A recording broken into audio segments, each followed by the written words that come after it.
juste après, de faire un protocole carte scolaire pour les départements ruraux, qui était un processus gagnant-gagnant, ou une proposition de contrat gagnant-gagnant, où l'État s'engageait à l'égard de ces départements ruraux à ne pas toucher à leur enveloppe de postes d'enseignants du primaire pendant 3 ans, en échange de quoi les départements et les élus, les associations des maires, les syndicats s'engageaient à une réflexion et un travail de fond sur la carte scolaire donc de ce département pour la faire évoluer, l'adapter et la moderniser. Donc nous avons réussi à signer ce protocole en 2014.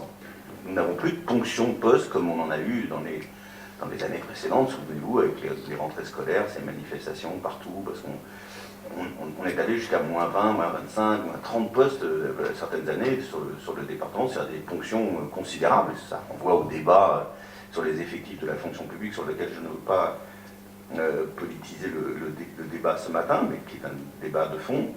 Le but les objectifs du protocole sont des objectifs, j'allais dire, qualitatifs. On ne se bat pas pour obtenir des postes à tout prix et sans autre forme de procès.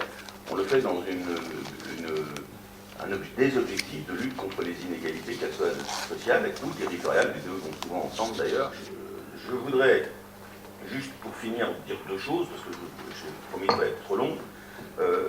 On a donc, dans le cadre de cette méthode, engagé des réflexions, et plus que des réflexions, grâce à cette méthode, engagé des processus de regroupement de RPI, c'est parti, de création de certains RPI, même dans certaines vallées où les choses étaient inimaginables il y a encore peu de temps, des RPI qui se mettent en place, des RPI qui se regroupent, des RPI, voilà. Cette approche territoriale, en faisant parler les élus, les enseignants, les parents d'élèves ensemble, avec ces objectifs, notamment sur le transport, mais pas seulement, avec les objectifs de réussite scolaire et d'aménagement du temps scolaire, ont permis d'engager ces processus assez notoires dans l'ensemble du département sur des regroupements de RPI ou sur des créations de RPI.